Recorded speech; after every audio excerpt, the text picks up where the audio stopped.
Seeing that it is after 7 o'clock, we will begin the regular school board meeting for the Prior Lake Savage Area Schools. Um, First of all, we'll start with the Pledge of Allegiance.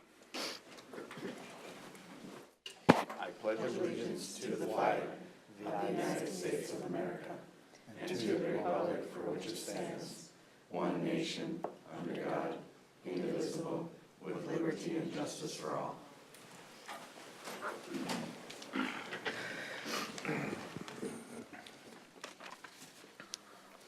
All members are present tonight, with the exception of Ben Hansen and Melissa Inger. Next is on the agenda is the approval of the agenda. Do I have a motion for the approval of the agenda? So made. By Stacy, do I have a second? Second. By Lee. All those in favor signify by saying aye. Aye. All those opposed? That passes 5-0. Next on the agenda is the consent agenda. Consent agenda items are considered to be routine in nature and will be enacted by one motion. There's no separate discussion unless a board member or citizen so requests, which event the item will be removed as a consent agenda item and addressed. And I would like to move to have the contract for the Area 5 services removed for discussion. All right, we will remove item G of the consent agenda and put that as unfinished business.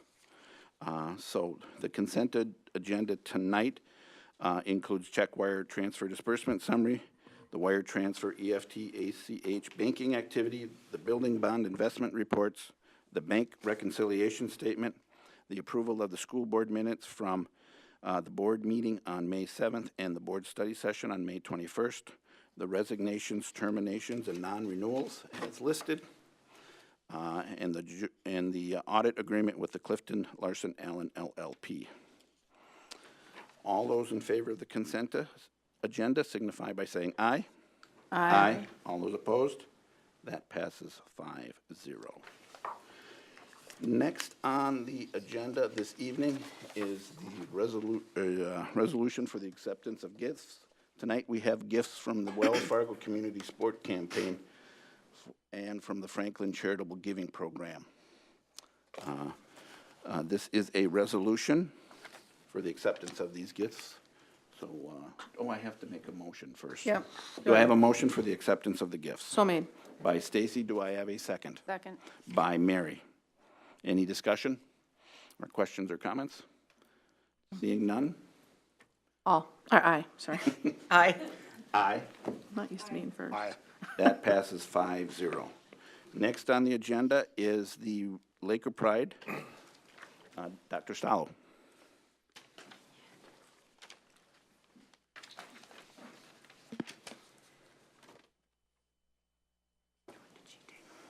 Good evening. It is my pleasure tonight. We have two distinct Laker Prides that we get a chance to recognize and celebrate. The first of those is the lady that is standing next to me. Katie Anderson is graduated Friday night and has served as the student on the school board for the last year.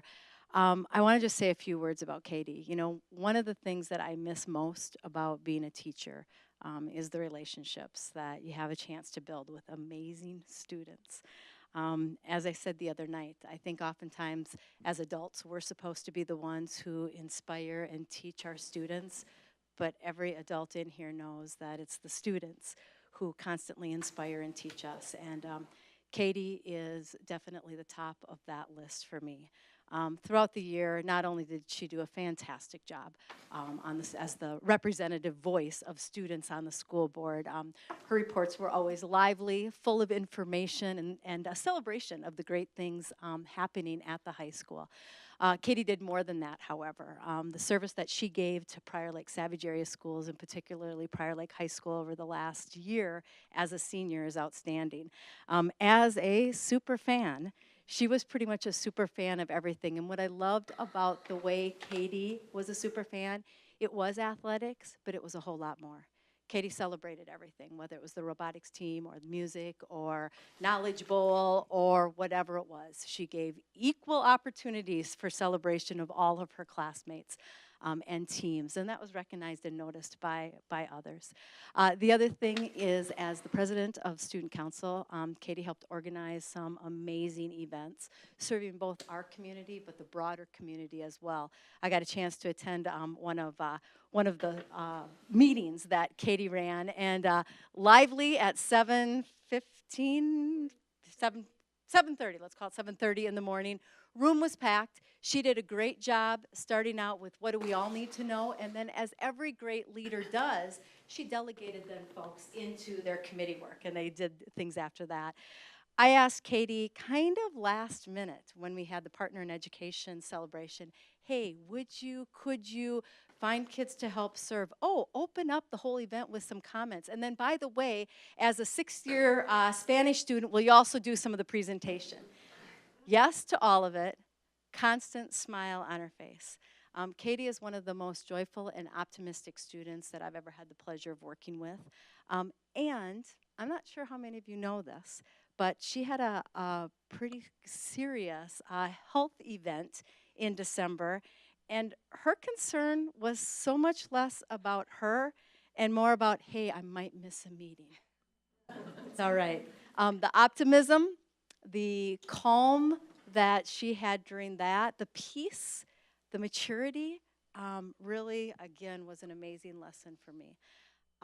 It is a pleasure. It has been a pleasure to get to know Katie. She is going to, this is probably something else that I'm really most happy about. Katie's going to be a teacher, a Spanish teacher, so she's going to college. And obviously, she's going to be amazing doing that. So thank you for everything. It has been an absolute pleasure to work with you. You're already an amazing leader, and you're going to continue to do great things. Yes. When do you not say yes to the mic? I just want to say that it's been a pleasure working with all of you. It's been a lot of great experience, and I've learned so much about what you guys do, and it's been so fun. Thank you. Thank you.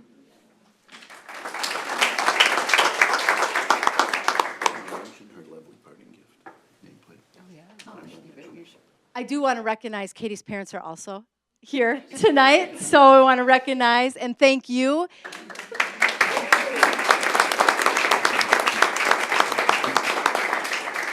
Because her commitment to the board and to all her activities, I know, took her away from you, so thank you for sharing her with us as well.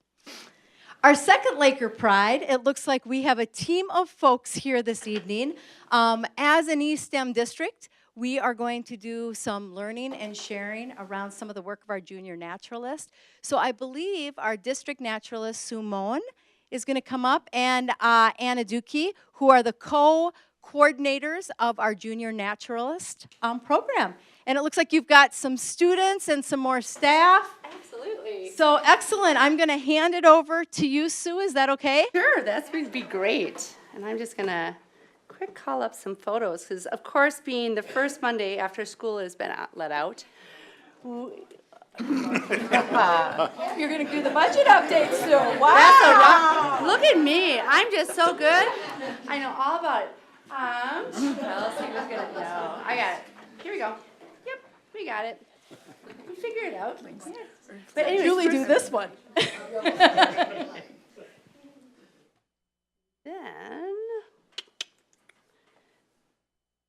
help me run this as a yep, here we go. I got it now. Anyways, I'm going to let you guys come out here a little bit. I'd like to introduce, we have Anna Duki, who is my sidekick. The two of us are, help organize things. We have Kay. I'm going to forget everybody right now because now I get nervous up here. Jeffers Pond.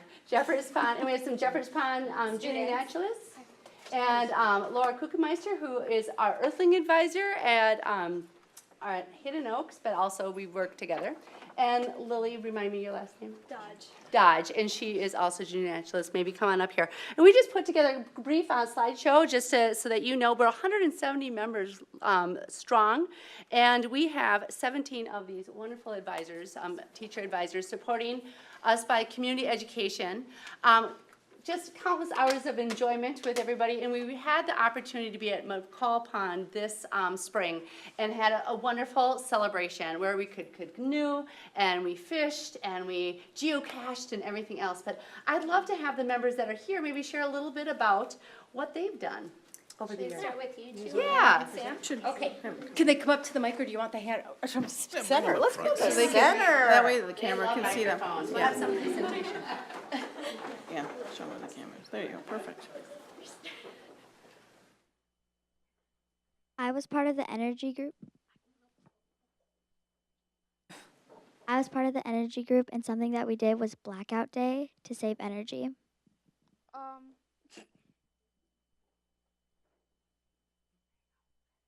I'm part of the garden group, and we drew like blueprints to improve our butterfly garden.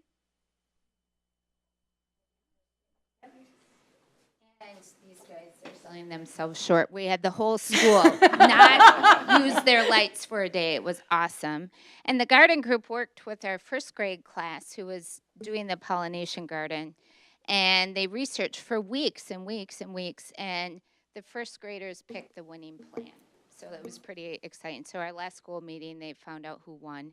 Pretty amazing. And then we don't have a rep from our recycle group, but they made this cool trophy that I think is awesome.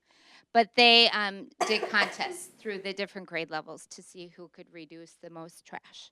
So we had a really good year. They picked passion projects for the year that they worked on throughout the year. So we just guided them and kept them realistic, and they had a great success. So it was a great year.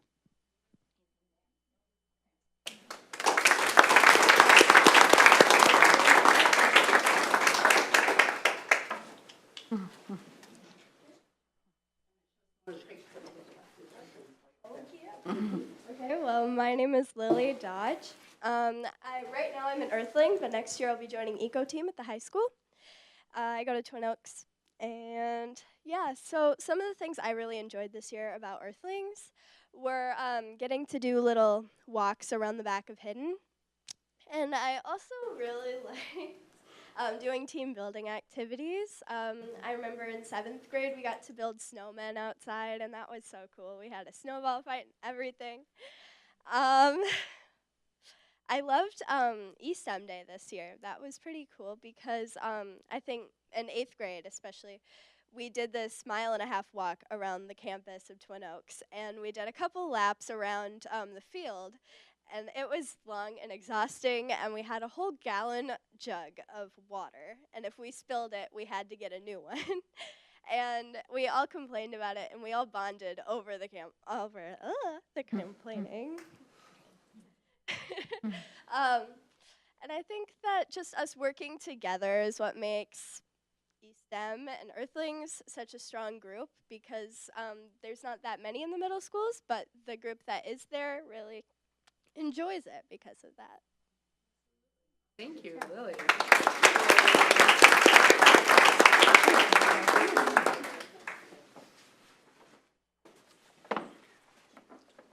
Well, thank you for being here tonight, representing 170 other students.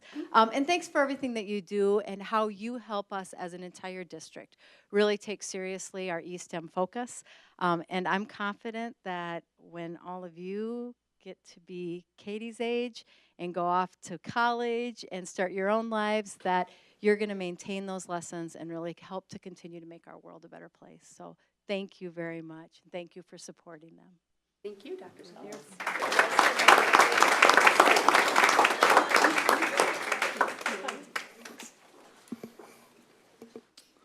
Thank you very much. Next on the agenda are personnel items, and for that, I will hand it over to Director of Human Resources, Mr. Matt Mons.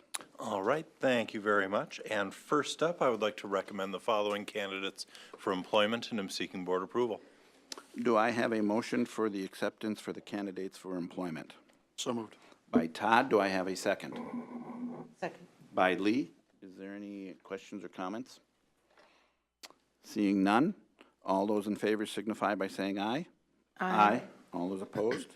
That passes 5-0. And next, I present the following leaves of absence, and am seeking board approval.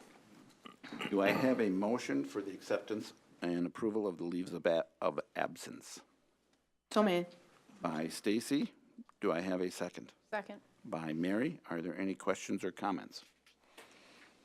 Seeing none, all those in favor signify by saying aye. Aye. All those opposed? That passes 5-0.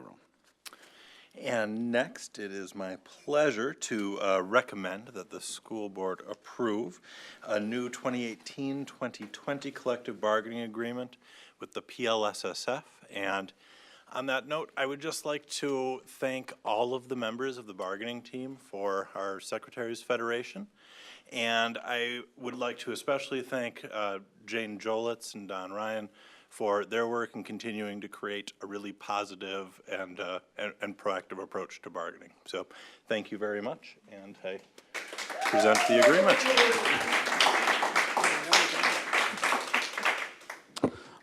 With that, do I have a motion for the acceptance of the 2018-20 agreement in terms for employment for the educational support staff? So made. By Stacy, do I have a second? By Todd. Are there any questions or comments? Seeing none, all those in favor signify by saying aye. Aye. All those opposed?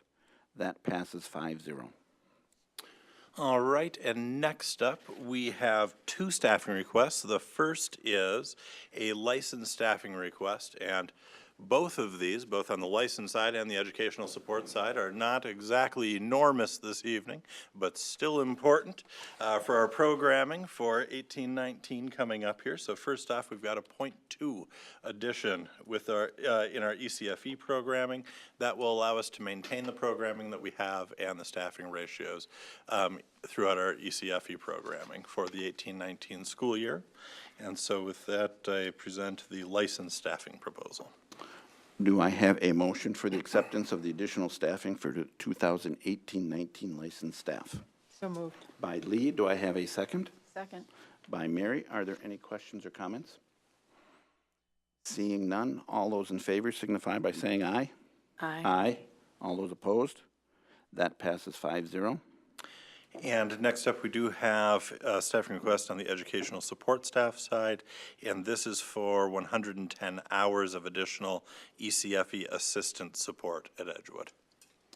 All right. Do I have a motion for the addition of educational support staff for the 2018-2019 school year?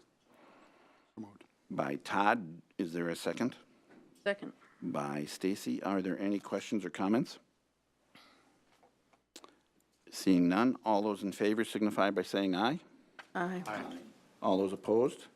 That passes 5-0. Next on the agenda is the superintendent yearly evaluation. According to a timeline presented to the board in April, the executive board compiled and summarized the survey feedback from the administration and board. And we also had a closed session for the evaluation. And with that, the evaluation of Superintendent Dr. Stalo was held on Monday, May 21st of this year. All members of the school board were present for the assessment with the exception of Todd Sorensen and Mary Franz. All areas of her duties and responsibilities along with the operational plan and priority work were reviewed. It is the opinion of the Prior Lake Savage Area School Board that Dr. Stalo has met and exceeded expectations in her duties as superintendent of the Prior Lake Savage Area Schools in all areas of her assessment. Her continued effort through the operational plan and priority work provide the framework for the advancement of student learning and achievement in the district. Her charismatic management style and shared leadership model motivates all staff members towards the achievement of our district mission.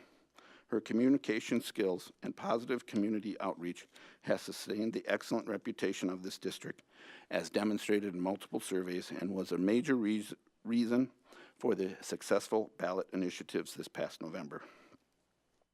We look forward to her continued development in her role as superintendent of our district as our district continues to grow while maintaining the financial accountability to the community. We thank her for her commitment and energy put forth toward our district and look forward to her future leadership of the Prior Lake Savage Area Schools. Next on the agenda is the procedural process for contract review. This is a report only. So this evening, bringing forward a memorandum written to the school board to simply summarize the conversation that we had at 2 study sessions leading up to this meeting, in which we're just going to reinforce the guidelines that we have in place and make sure that it's clear that we will receive a legal review on all contracts entered into that have a dollar value over $100,000. Which is not to say that we will not continue to review contracts that fall under that dollar threshold when appropriate, which has certainly been our practice. In addition, just to state that if there are no material changes aside from dates on the renewal of contracts, we will not be automatically undergoing a review of those agreements. So this has already been communicated to all of the district's authorized contract signatories, and we will ensure that this is well communicated annually. Okay, this is a report. Are there any questions or comments for Mr. Mons? I As just this want was to studied, clarify. as this was studied during our board study session. I just want to make sure, it's all new, correct? All new contracts is how this is written. That's correct. Okay. Any other questions or comments? Seeing none, thank you very much. Next on the agenda, we will take the item from the consent agenda, the joint powers agreement with the Region 5 Computer Services. First, I will need the motion for the acceptance of the joint powers agreement for Region 5 Computer Services. So made. By Stacy, do I have a second? Second. By Lee. Any questions or comments? Yes, I just hadn't seen this before. It was part of the consent agenda, which is normally the repetitive type of environment, so I just, rules of something that doesn't need to be reviewed. So I was just wondering if someone could just explain to the board what it was and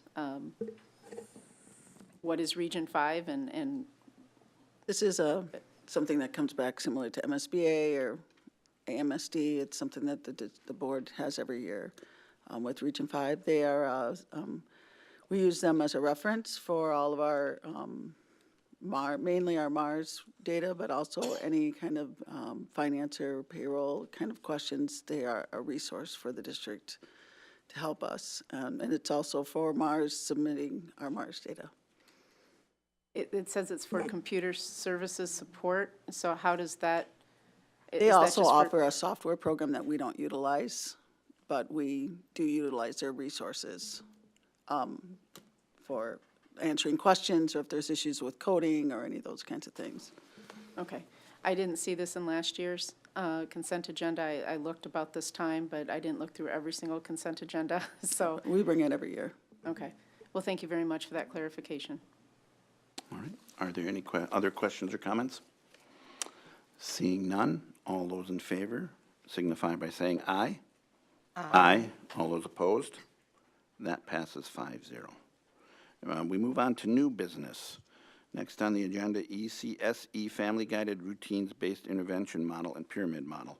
Tonight presented by Director of Student Support Services, Ms. Anderson. Good evening, Mr. Chair, members of the board, Dr. Stallo.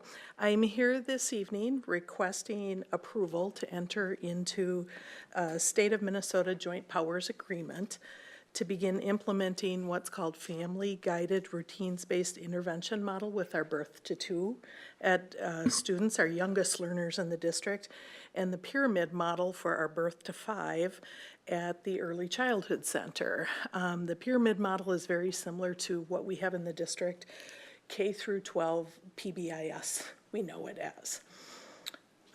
So I had provided a memo for you just to give you kind of an overview of that.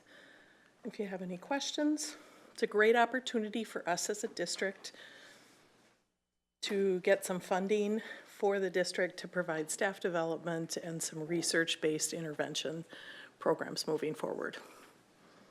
So first of all, I will accept a motion for the approval of the State of Minnesota Joint Powers Agreement. So made. By Stacy, do I have a second? Second. By Todd. Any questions or comments? Stacy? Yeah, I was just, so this is like a need that we have right now that we currently don't have anything funding for. Right, So- right. It's through the Minnesota Centers for Excellence. There are a number of districts that apply for different fundings, sources, and so we don't have this in place right now. It's a 5-year model, so the majority of our funding comes next year in our first year, and the funding decreases over 5 years until we're really sustainable as a district. So, excuse me, it allows us to purchase technology for our staff to go out when they go to do home visits. It's really a great opportunity that our staff is super excited about and really bought into. Okay. So, and we are doing, I mean, from 3 to 5, we're doing, aren't we, those ages? I mean, this is specifically 0 to 2? Yep, Okay. the family guided routines based is specifically birth to 2, through 2. Okay. And then the pyramid model is birth through 5. Okay. The state separates them out into Part B and Part C. Okay. Okay. So, All right, that was my question. So you referred to that we already have the PBIS in place, so this will enhance that program? PBIS is not in not? place right now Oh, at it's early not? childhood, so this will Oh, add it, so it will okay. be in place early childhood, so we will, as we move forward, we'll be an E through 12 PBIS district, which is pretty incredible. Okay, all right. I just was the wondering if we're just extension. enhancing something we already had, or, but not at that level? Not at This that is Not level. anything like that. Okay, Right. thank you. Go ahead, Mary. Could you give an example of what early intervention would be for 0 through 2, and what would prompt that? So it would be students who are already identified as special education students, and our staff do those in-home services. So they'll go out into the family's home. They have some conversation, a parent, really a conversation with the family to say, hey, what is it that you want to work on, mom and dad? And so, and then really helping a parent to drive the bus with what that service needs to look like and what that intervention needs to look at like, because to really make a difference, we need parents to be on board with that. So it's almost like our staff go into a coaching mode at the same time they're delivering those services. So it's really teaching parents and coaching parents. And is this for, how is the child classified at a certain level for disability? It could be for any students, okay. because right now, the way birth through 2 services work, we get referrals for birth to 2. They can come in from parents, they can come in from medical practitioners. So a child who is born as a premature baby automatically gets inputted into the birth through 2 system, and we as a district are required to follow up. So it's year-round, that is a year-round program.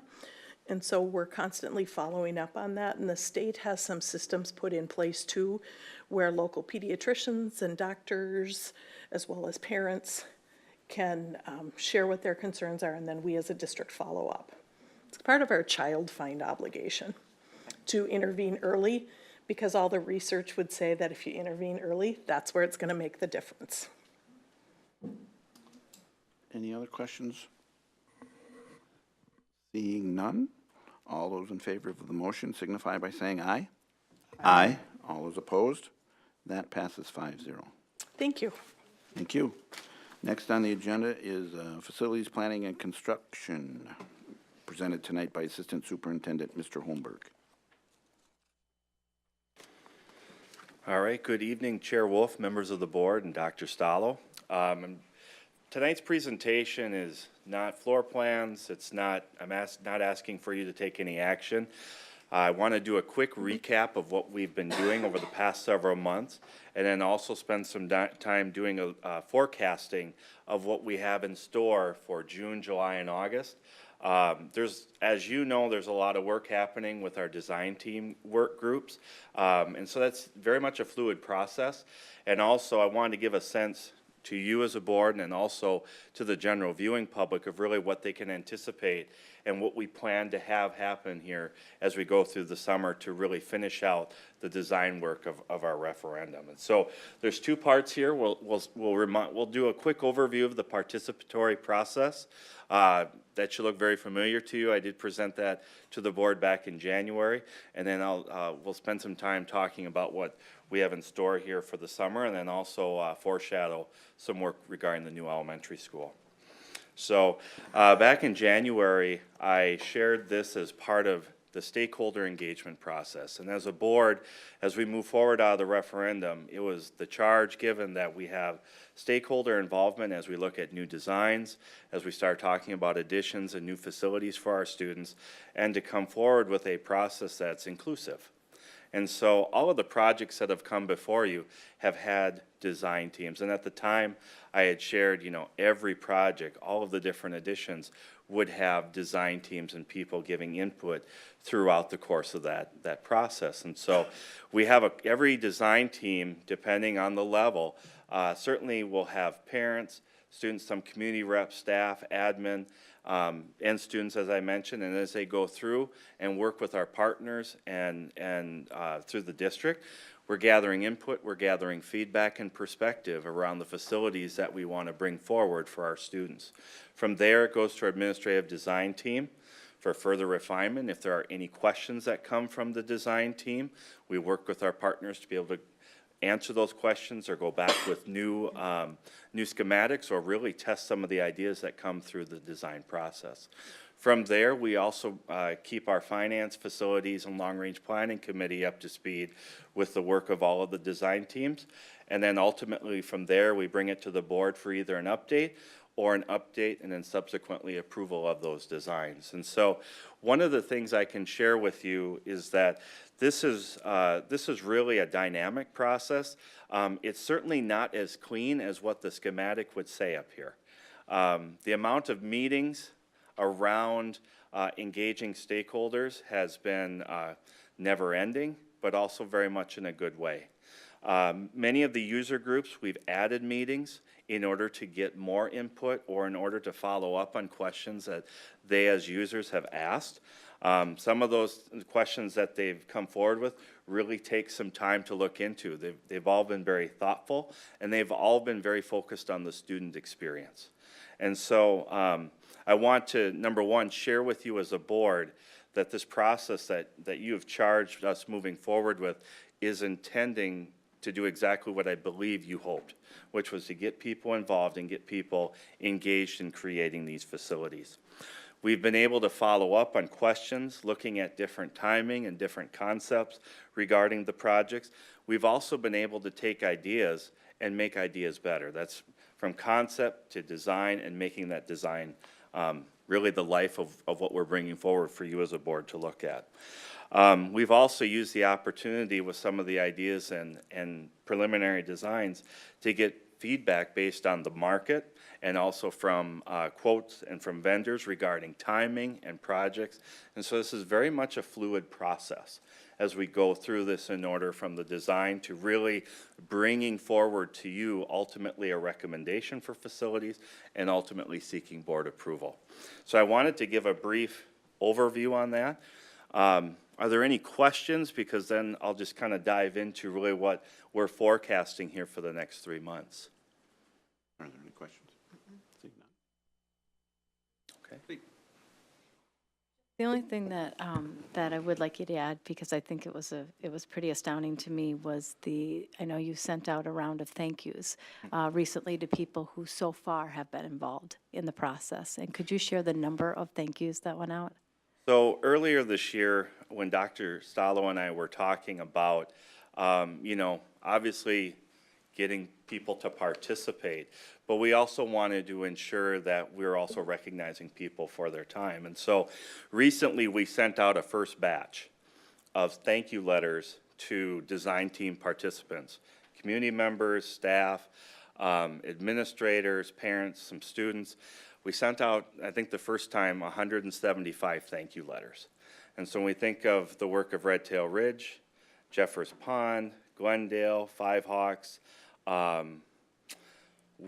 I know I'm missing a High lot, school. Westwood, High school, Edgewood. some of the high school ones, I think, Some were from the on. high school as well, and really just acknowledging the work, again, of really time and effort and energy of coming together, because we've had a tremendous amount of meetings around this work, and it's the right work, and it's been very inspiring to hear, to see the engagement and see the ideas that come forward.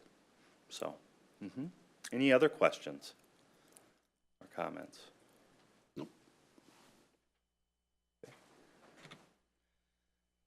So what I've tried to do is really add some sizzle to a timeline. And so it's kind of hard to do that. Joan and I spent some time really going through and forecasting how can we really make a presentation tonight that makes a timeline come forward and really kind of gather the sense. But we decided to go for the content. And so as we look forward in June, July, and August, we wanted to forecast what's coming forward so that you as a board and the community understand that there's a lot of work that's going to be done this summer relative to design. We do have 4 finance, facilities, and long-range planning committee meetings currently scheduled in June, July, and August, and that's just right now. Depending on our design work and our projects, we may add more as needed. But we've also been trying to forecast for our board meetings when we will be bringing things for conversation and discussion and ultimately board action.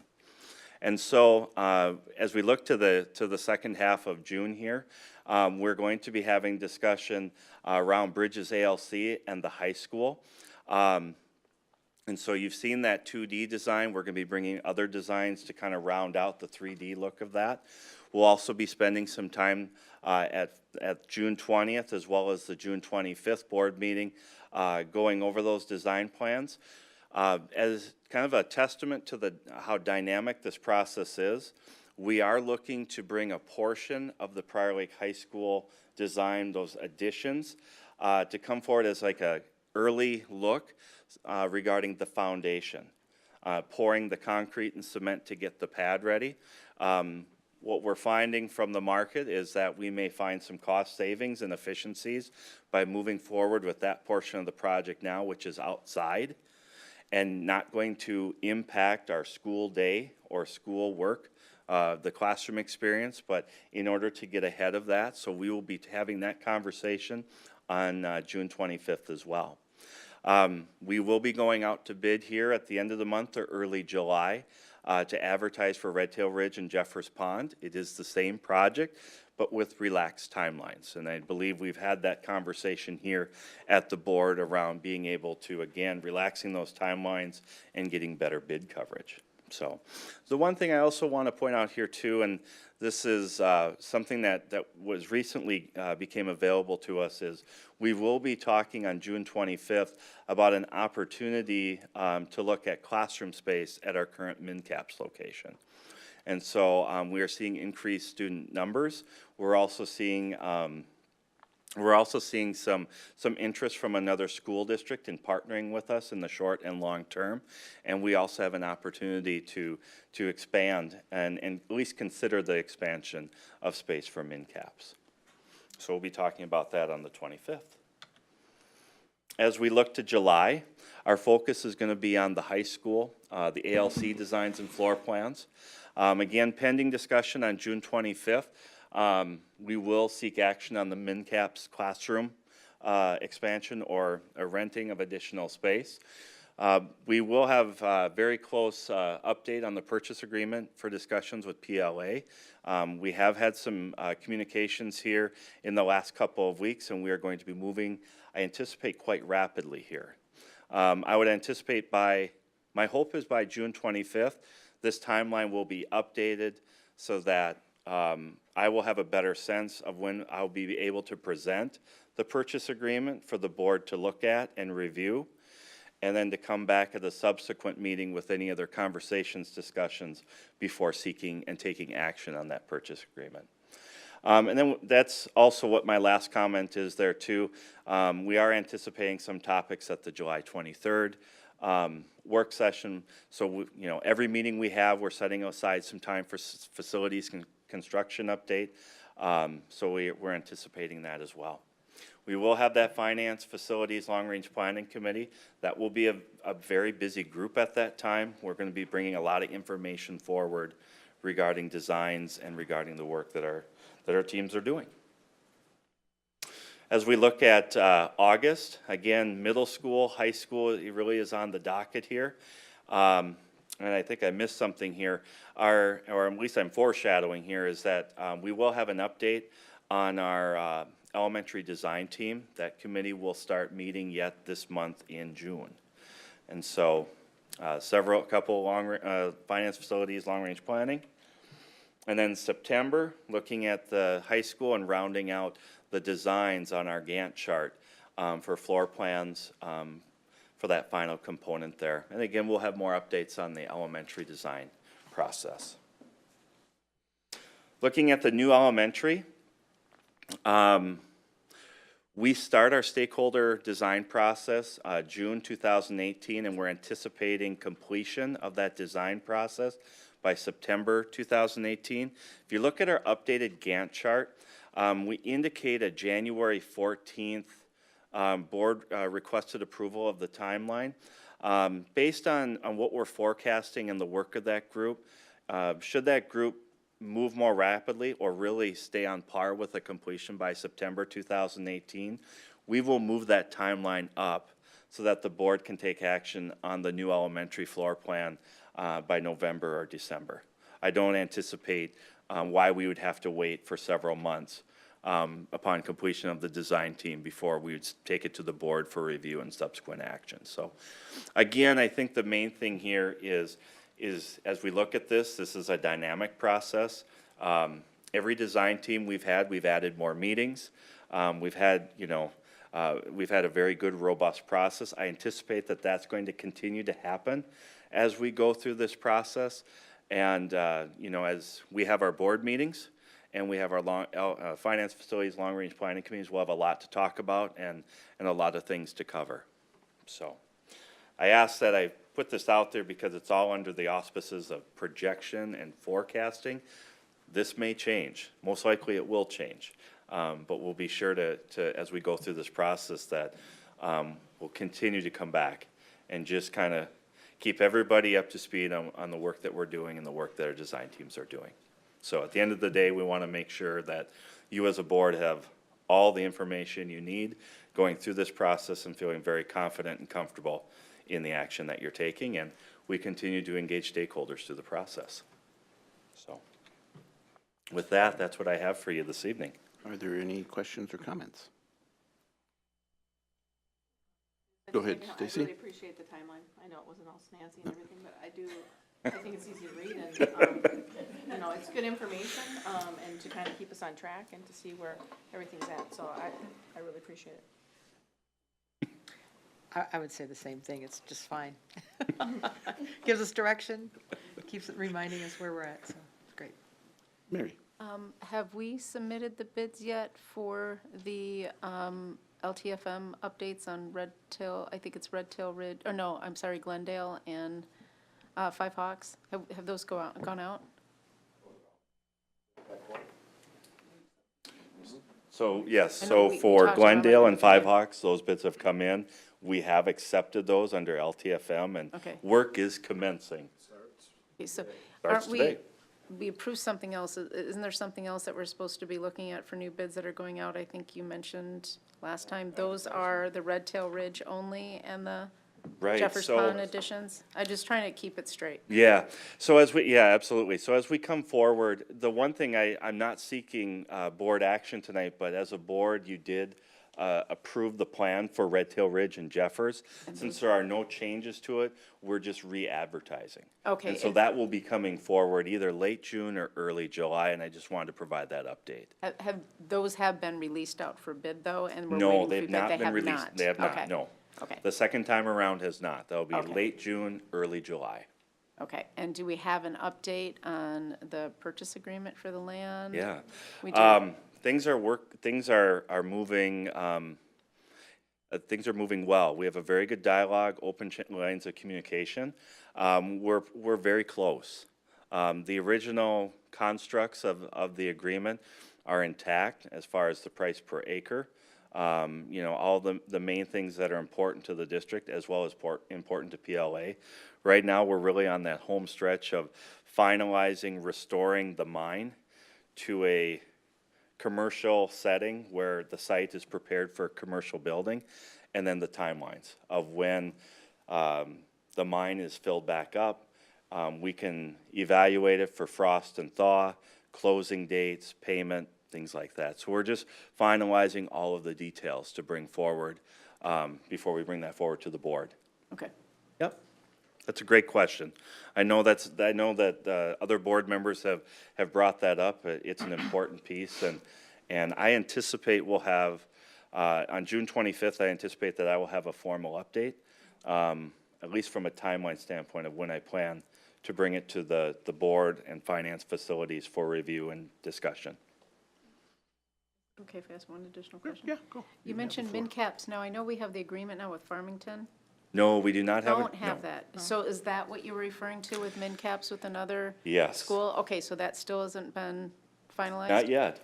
You know, our original plan for this year is, Lakeville sunsetted, as you know, but our charge has always been to look for other districts who may be interested in partnering. And so while Lakeville is sunsetting, we are working on a tuition-based agreement to allow approximately 12 students who want to finish MinCaps, for those students in Lakeville to finish.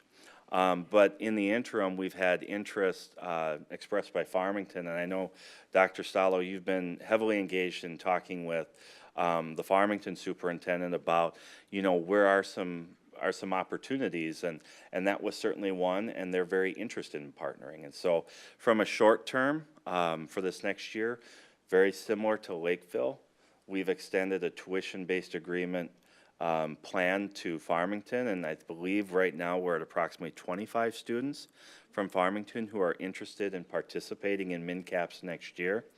And I would say that the interest to explore a deeper partnership, a formalized partnership with us on MinCaps has been expressed, and that's also going to be part of our work this summer to put some of those constructs together so that both boards can go through that process and talk through that, so. Is Yeah. there going to, I know it's been talked about for a while, they've been very interested. Are we going to do this in time for kids to register? So, yeah, that's a great question. For the ones for next year, the students have already been registered for 18-19. And so Okay. from a formalized plan, you know, we would anticipate it would be great to have something formalized if we're going to move in that direction by fall. But if we don't, and either board needs more time to look at that agreement, we'll still continue to allow a tuition agreement component moving forward until we get the specifics of a partnership figured out, where both school districts feel good about the partnership and feel good about their participation. Okay, thank you. It's a great question, too. Thank you. So Todd? Just on Why don't we let Dr. Stoller? I just wanted to clarify, because those were good questions. So we're anticipating for next year, along with our Prior Lake High School students, we'll have about 12 students from Lakeville that will continue their second year that started with us, and then about 25 students from Farmington that will be starting this fall. Yes. And our original, I believe, 90 students this year in MinCaps, I believe we have registered approximately 140 from Prior Lake High School. So we're seeing an increased student enrollment of our own students, as well as as far as Lakeville and from Farmington. And so there are certainly some very positive indicators that enrollment at MinCaps is going to continue to grow. And that's why we're looking at, we have an opportunity to expand, or at least look at the opportunity to expand at the current MinCap site. Within the same building? Within the same building. That's what I thought, because they did have some extra room, I thought. Correct. Okay, yeah. Todd? I just want to thank Jeff for his update on this. I know there's been a lot of work done on it, and appreciate the updates that you give us. problem. Your hard work. Okay, and I have one question and a comment regarding, maybe a question for you, as you approach Farmington. Will there be a need for joint meeting between the Board of Prior Lake Savage and the Board of Farmington? You know, I think that's something that we can explore with them, and it'll be what our board wants and their board wants. You know, I think if we go into that formal joint powers agreement, if that's the way that we choose to go, like we did with Lakeville, it might be nice to have one where you meet each other. I don't know if we would need ongoing. The Right. program is now up and running, and we're at a different place than we were when we started it with Lakeville. You know, so I think it would really be up to our board and to their board to see if updates are enough, or if you'd like opportunities to come together as boards. Maybe in your discussions with Farmington. Yeah, see what- Superintendent, you could register, see the temperature. And then one comment, if you could go back to the first slide in your presentation. The next one, not the next one. There we go. Oh, this slide, That okay. one, okay. Third I've heard, I just wanted to comment and commend the staff here. I've heard from several members of the input givers group and how the design team just listens. They just sat and listened as the original part of the design process, and they were very appreciative of that. So, thank you very much. I'll echo that too, Jeff. There's been 4 or 5 teachers that I've talked with, or actually have approached me to say thank you, so. All right. Any other questions or comments? Seeing none, thank you very much for the update. Next on the agenda is budget and enrollment, tonight presented by Executive Director, Business Services, Ms. Sink. Good evening, Chair Wolf, Dr. Stallo, and board members. I have an update on our legislative as well, the results of the legislative session this year. So I'd like to talk a little bit about that as we go through this. So we'll talk a little bit about our strategic roadmap, our budget calendar, that update, our enrollment projections, and then our budget. As always, our mission and those core values that drive how we put together this budget process and those people that are involved in this process. As we go through the budget calendar, you can see that we start this process in January as we work through this and making decisions about what those projections are for enrollment, which really drives the finances of the district, and as well as working through with all of our staff and the leadership as far as what those needs are throughout our school district in terms of staffing and other programmatic needs that we have. It really starts back then, and we work through this process until we're here today in June. You've received several updates as we've gone through this process, and this is the preliminary budget, and as you know, we'll bring something back as we know October 1 enrollment counts and bringing back a final budget in December. I do want to go through a legislative update. There's quite a bit that happened and then didn't happen at the legislature this year. I've talked a little bit about the governor's proposals, and I just wanted to tell you where we're at with that.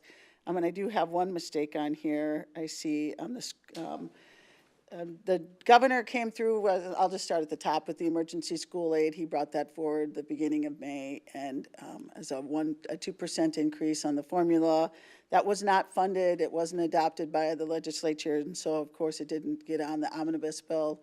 And so nothing happened there. He did propose some safe schools funding as well, $19.8 million in FY19 and then another $10 million in FY21.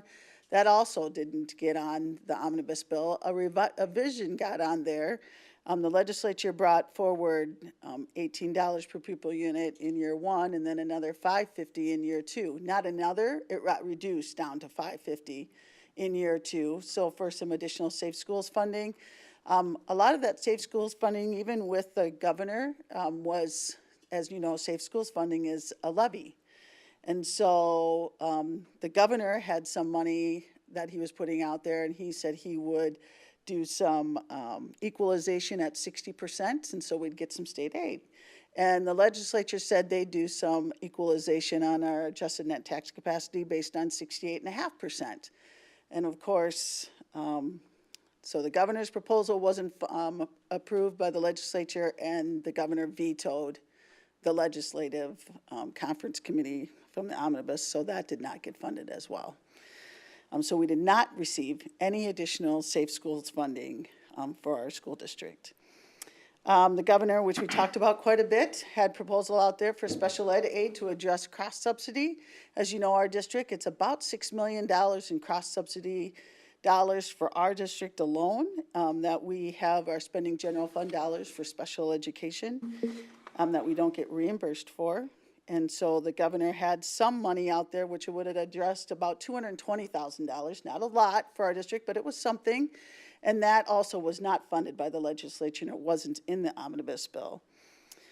The governor had some ongoing pre-kindergarten funding. He wanted to continue the funding for pre-kindergarten for districts that have voluntary pre-K, which we've applied for every year, but we haven't been funded. They fund those school districts with the most free and reduced priced percentages in districts. And so we haven't been on the list yet, but he wanted to continue that, and that wasn't funded.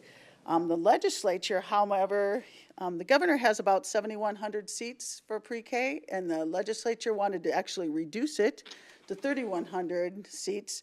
And so, of course, that got vetoed in the omnibus bill, and the governor's was not adopted. We move on to school-linked mental grants, and this is where it's not funded. They had both school-linked mental grants were in both sides, the legislative side and the governor's side, but because the governor vetoed the entire omnibus bill, that was also vetoed. And that school-linked mental grant, health grants are where we work with other outside agencies to help our students, working with different psychologists or any kind of mental health area for any kind of work. Funding for the Bureau of Education schools, if those students that are living on reservations right now, they're supposed to be funded by the federal government. It's kind of like special education, in my opinion. They don't fund it all, so the state chips in some money. There's a timeline on how long that can go, and that is until 2021, I believe. And so the governor, or FY20, I should say. So the governor wanted to continue that and extend that. That wasn't funded and adopted in the legislative session. So right now, after FY20, if the legislature doesn't do anything by then, the funding for the Bureau of Indian Education Schools falls to $1,500 per pupil unit. So it gets reduced. Help Me Grow, those are additional program that the governor wanted. It's a system that builds collaboration across sectors for early child health care, early care, and education and family support. That was not funded by the legislature. QCOMP funding to avoid proration. This does affect our school district. As we grow, there's a certain amount of dollars out there for QCOMP, and as districts grow, as we've grown, there's only a set amount of dollars by the legislature, and we've exceeded those dollars.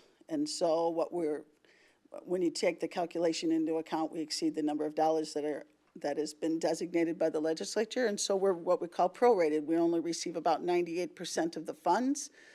So in aid, so what happens is the levy has to pick up the other part of the percentage. And so the governor had wanted to continue to add some more money in to help with that growth, so we'd get the additional aid, the aid that's we should be getting according to the calculation, and of course we're not getting that. That was not funded. And fully fund the GED, same thing. There's a set amount of pot of money. We've expanded beyond that, the state has, and we're prorated for our GED programs. So the legislature had some fiscal priorities as well. They had some one-time compensation aid, about $50 million, and that was in the omnibus bill, and that got vetoed. They had some information out there so school districts had some flexibility to use their existing funding to offset some general fund expenditures. So there's a 2% set aside, as you know, for our staff development that we're required to have. And so they had a suggestion that we waive that for 1 year, so then you could use that 2% for anything, and you wouldn't have to use it for staff development.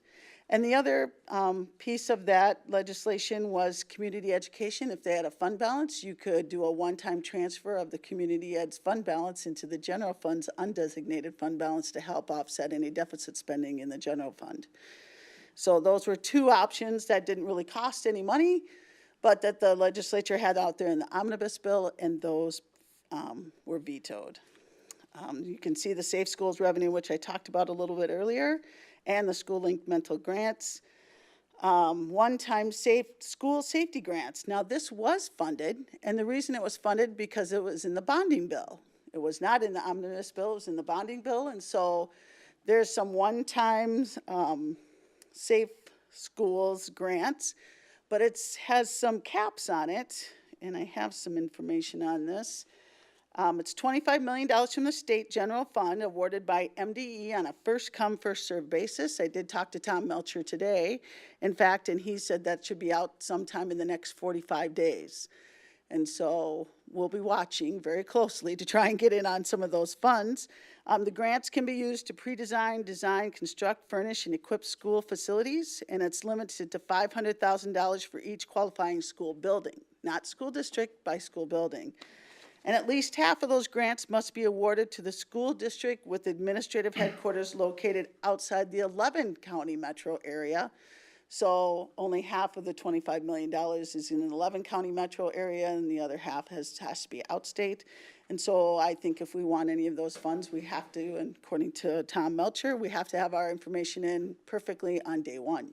And then if there's more money than what's available, it'll pretty much be a lottery, how we'll get our money. So that's what that looks like for safety grants. I'm sure we'll have some grant application in for that as well. There are some other one-name competitive grants for specific school districts that all were vetoed, and recapturing existing appropriations, that does affect our school district. When they set the budget last year, they appropriated X amount of money for the budget, and because and usually what they do when this omnibus bill comes around in year 2, they know exactly what we're spending, and so they appropriate additional funding. But because it got vetoed, they weren't able to appropriate that funding, so all of our funding is pretty much prorated for next year, or for the current year. So it's kind of like setting a budget and then saying, well, we'll decide whatever you're spending next year, what we actually calculate, we anticipate what it is, but if it's over that, then they allocate a few extra dollars for that few extra $1 million. And so they weren't able to do that this year, so we're prorated for majority of our funding. Hopefully what they'll do when they start the next legislative session, that they'll allocate that back to us for this year, so we won't see that. Now it'll be interesting to see what the auditors do with that, since it's in law. Will they force us to prorate that or not? I'm waiting to hear that. So you can see, here's the appropriations. Our special ed will be prorated 98%, long-term facility maintenance is 99%, achievement and integration, abatement and career tech, they all have prorations for that. A couple other things, high school equivalency test reimbursement, the governor had that out there for an FY19 and later, increasing the reimbursement. So we have a full battery of tests that we have each year. So it was 60% of the fee not to exceed $40, and he wanted to go to 100% of the fee not to exceed $120, and that, of course, wasn't funded. And the same with the kindergarten disabled ADM. This is always an interesting one because actually our kindergarten disabled students have to attend school longer than our regular school students because according to the law, when they went to 1 year, they didn't change that in the law for our disabled kindergarten students. And so they have to attend 25 more hours to get a full ADM. And if they don't, then they're prorated for the amount of time they're in the district. And the legislature, what the governor wanted was just to make it the same. A couple other things that were out there in the omnibus bill but vetoed by the governor is the surplus computers, where we could have sold computers back to our students on a first come, first served basis. Free and reduced lunch students first. There's also a lead and water requirement, required the MDE to determine the maximum containment level for lead in school drinking water, and then there was some, if there was more lead, then we would have to remediate or shut off this water source, and I know that Jim's going to talk about lead in the water a little bit later on in this meeting. So that's a little bit of a change. The compensatory revenue report, as you know, we get compensatory dollars, and in the legislature, these are what I call unfunded mandates, where they require us to do a lot of reporting. But there was requiring school districts to submit a description of how the school is spending its compensatory revenue that identifies the amount spent on each of the permitted uses in statute by school. So we would have a quite large report for that. Also, would require that district reports in the world's best workforce plan on whether the increased expenditures raise student achievement levels. There was also, before I get into this pension bill, a legislative audit report, sampling school districts, auditing and sampling school districts on how we're spending our funding, how salaries are calculated for increases, expenditures to reduce class sizes, hiring additional support. The legislature wants to make sure that we're doing things exactly correctly. And so they would have a large contingency of school districts being audited. The report would have went to the legislature, and that was vetoed by the governor. The 0 to 100 summative rating system, this was a big thing for school districts. This would establish a 0 to 100 rating scale for each school district, school site, and charter school.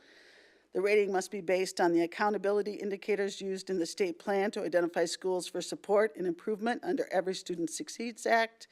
It would have required MDE to prominently display summative ratings on the agency's website, and schools would also have to prominently display ratings on their website.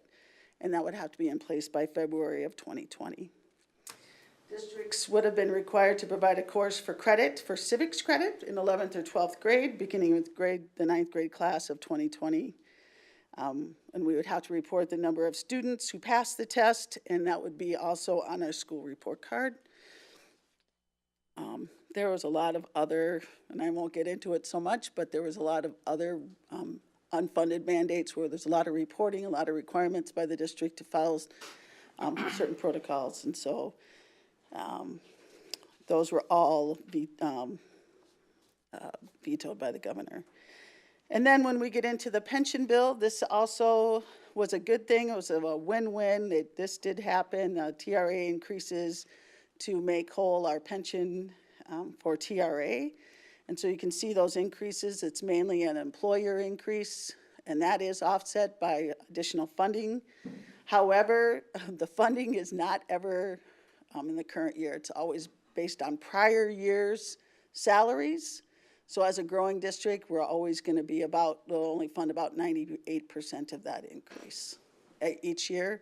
And in fact, the state total aid for FY25 and later is equal to the aid for 24. So if you're a growing district, you'll never get any more aid for TRA past whatever you had in FY24.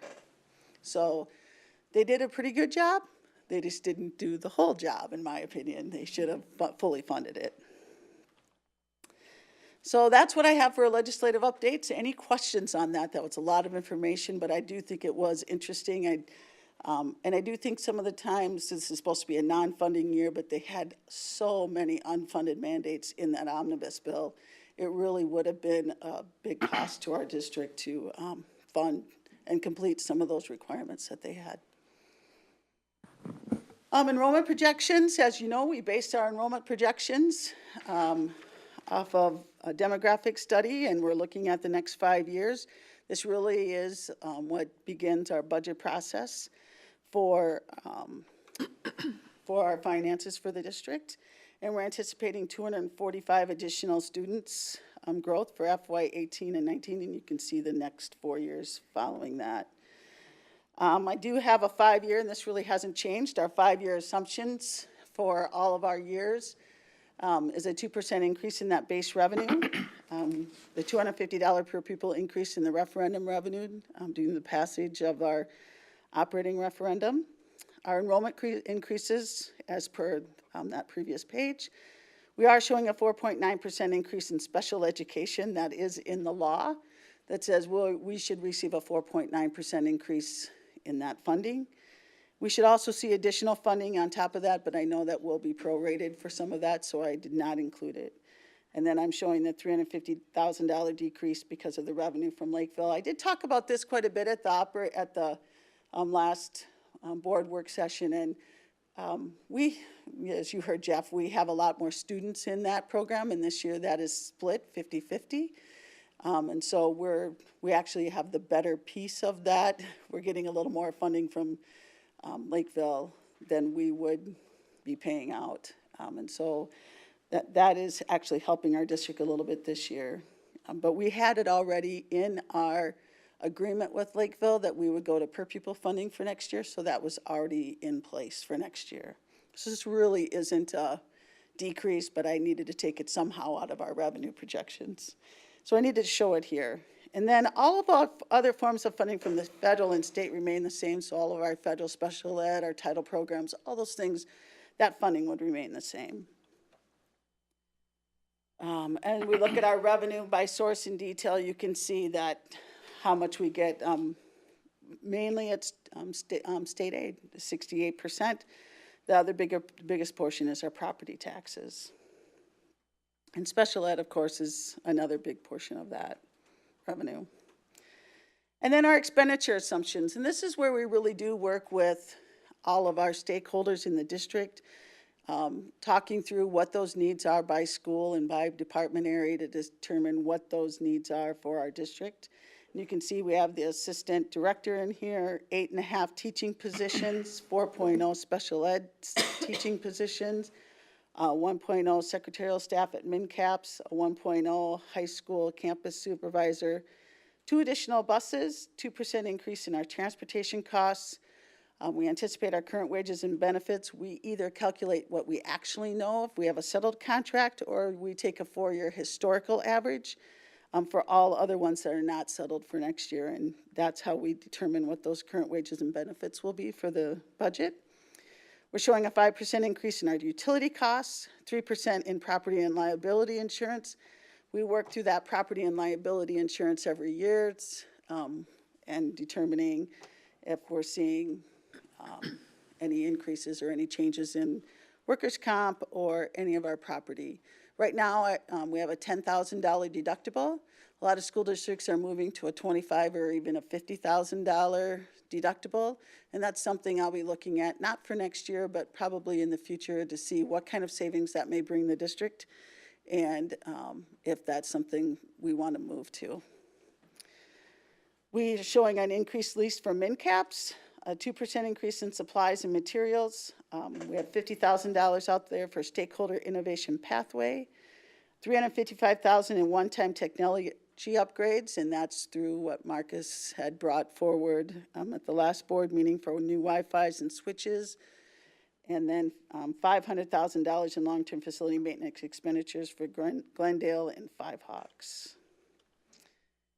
And you can see by expenditure, by object, where majority of our expenditures are in salaries and benefits. We talk a little bit about purchase services, and so our purchase services is our next largest portion of that.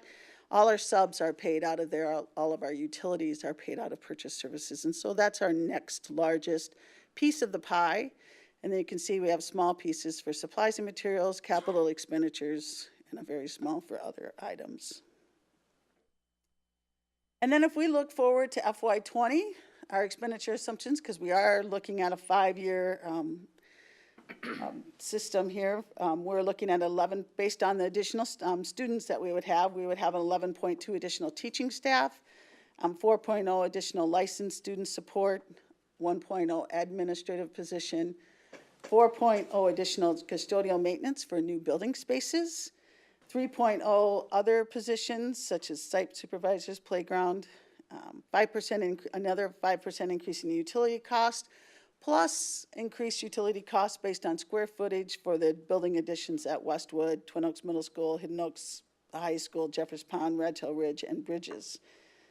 2 additional buses, a 2% increase in transportation costs, 3% increase in property and liability insurance, a 2% increase in supplies and materials, and then as you can see, we have $1.5 million in long-term facility maintenance expenditures at Greenwood as we work through updating that building.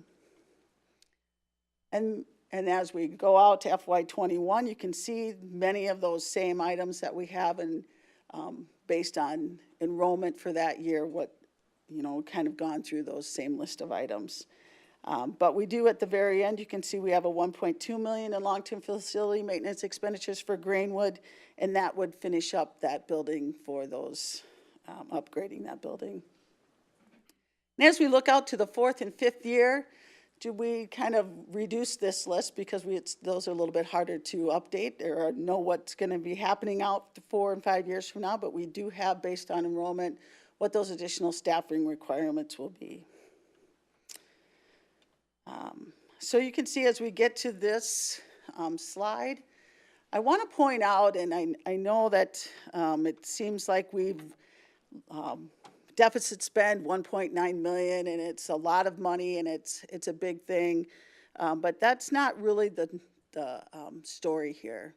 The story here is that our district is in great financial shape. We have a lot. We have our fund balance policy of 8 to 12%. And right now, we were over, in the current year, we were over our fund balance policy. The board decided to spend that money down, to utilize those dollars for different areas, special ed, and the needs that we have for our students. And that was the decision the board had made. And we still have a little over 12% in our fund balance. And so what I wanted to show you was, as we go through, and you can see we have pluses and minuses in each of those years, but that's not, that shows the bottom line. But the story is, as you look at the two bolded line items there, the unassigned at the bottom and the assigned, if you add those two together, those are what create the very bottom two lines, the unrestricted fund balance. And those two items together are pretty stable. As you look across the next 5 years, they are very stable numbers. They go up and down a little bit, a couple $100,000, but they're, for the most part, stable. And that means our district is very stable. What brings in the pluses and minuses of the deficits is the long-term facility maintenance. When I pointed out those big expenditures that we have for Grainwood for those couple years, those are what's throwing our budget over budget, as a district. But as a district, we still have a very positive fund balance, a little over 10%, even at looking out 5 years. So I just want to point that out. When you add the two bolded lines together, that's what creates the health of the district, or proves the health of the district in the future. Any questions about that? Okay, so this is. Julie, I think Mary has a question. Where do we start paying the debt from the bonds? Out of which fund does that come out of? That's Fund 7. That's our Fund debt 7. service fund. And I'll talk about that in a little bit. Okay. So our fund balance trend, this is the general fund, and you can see that the red line is our 10%. So I took the middle number, it's 8 to 12, and I took the 10%, so that's what that line represents. And then the blue line above it shows where the district has been as far as its fund balance over the past, since 2013, so it's really a 10-year, looking back 5 and going forward 5. And so the district, again, has been in a great financial shape and is projected to continue, based on the assumptions that that we've talked about here tonight, is projected to continue to be in a very good shape financially. So here's where I'll talk about our other funds, Funds 2 through 25, our revenue and expenditure assumptions. We talked a little bit about food service. Our high school will continue to be off the federal school lunch program. We're showing an increase of 10 cents for breakfast and lunch to comply with the federal requirements that we maintain a percentage between what they give us and what those lunch prices are. And so in order to do that, we have to increase 10 cents for breakfast and lunch. We have increased expenditures due to additional staffing needs. Our increased in food costs of 3%, and we're utilizing that, again, that 4-year historical average for salary and benefit costs. So our breakfast pricing will be $1.70 at grades 1 through 8 in Bridges. As you know, all our kindergarten will continue to receive free breakfast. And then our lunching prices, you can see our elementary will be $2.75, our middle $2.85, and our high school $3.25. We did a little bit of a comparison, and we are at the middle of our area of what they're charging for lunch prices. For community ed, we continue our current programming. We have some fee increases which have been approved by the board for youth enrichment programs and Circle of Friends. We have increased staffing for those two programs as well. Two additional half-day preschool sections has been budgeted for. They're also utilizing that 4-year historical average for their salary and benefit costs. And then we do anticipate, as we have increasing enrollment, we'll have increased participation in KidsCo, and we've been seeing that as well. Here's our Fund 6 construction fund. Our increase in revenue is due to interest earnings when we look at the final budget here in a couple slides. Our expenditures are based on our draw schedule for our bond, and then our expenditures for long-term facility maintenance projects as well. And then Fund 7, we have to budget revenue, and we have to levy revenue based on 1.05% of our debt service schedule. So that's what we're showing in our revenue, and our expenditures are per our debt payment schedule. And we start paying that debt off next year. I mean, we start right away. So we'll see that we've increased that debt a little bit. Really quick. Go ahead, Mary. You know, last time when I was looking at the pay down and the, you know, and because we've moved construction out, I had asked a question about any type of penalties or things that may happen because of the interest.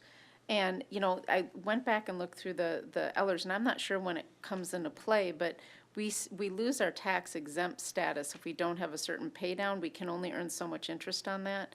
That's not true. What arbitrage is when you cannot, according to the law, you cannot earn more interest than what your interest payment is on your bond.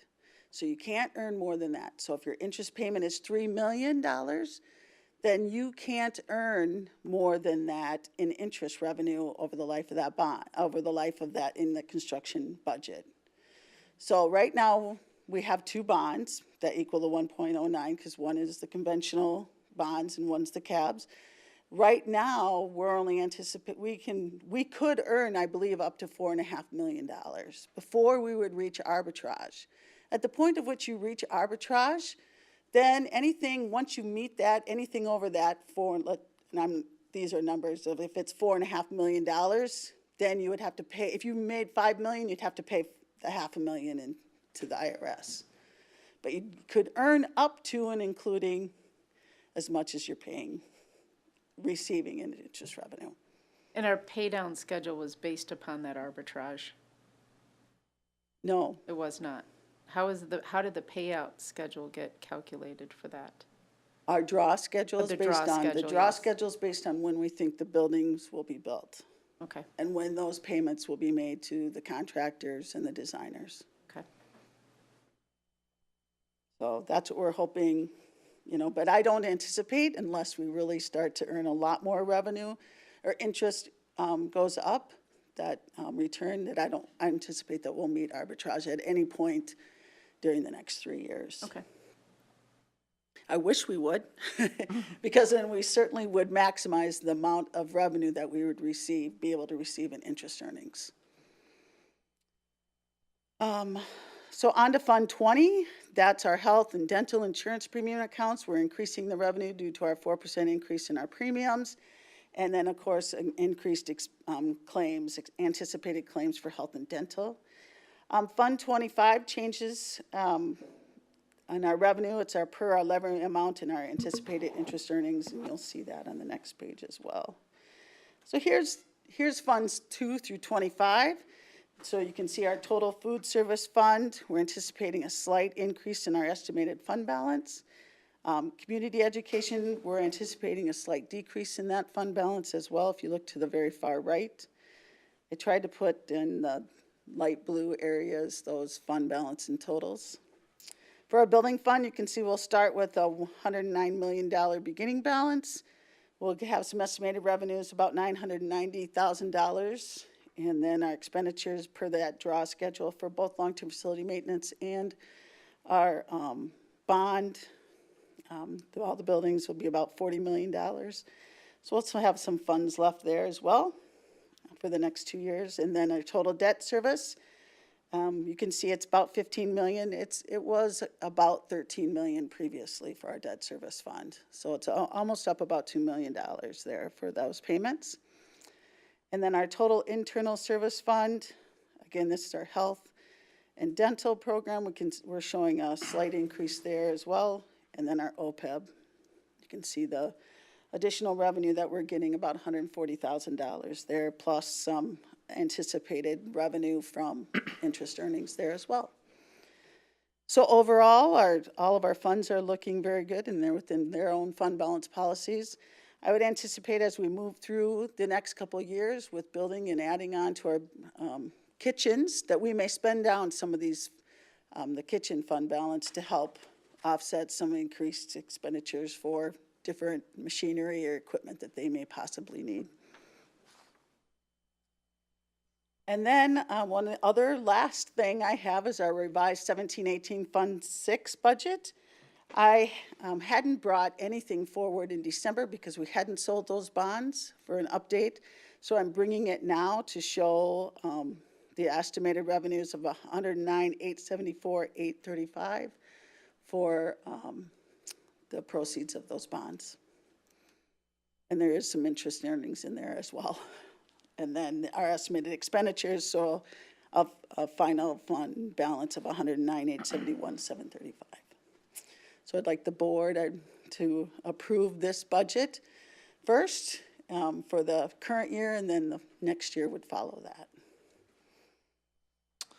All right, so we will take these motions. Are there any questions from the board for Julie about the presentation?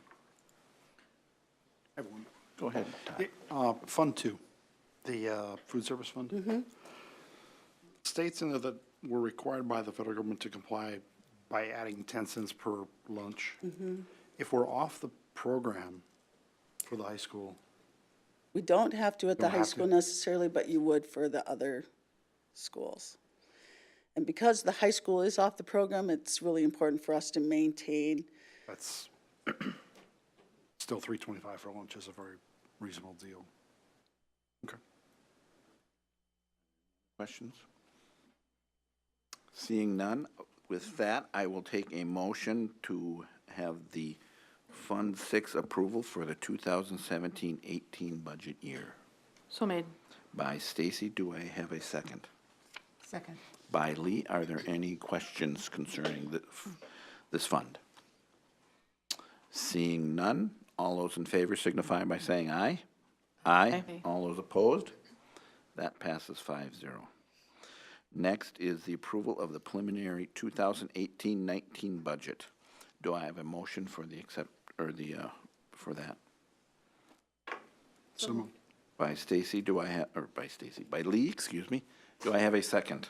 Second. By Todd. Are there any questions for Julie regarding the 2018-19 budget?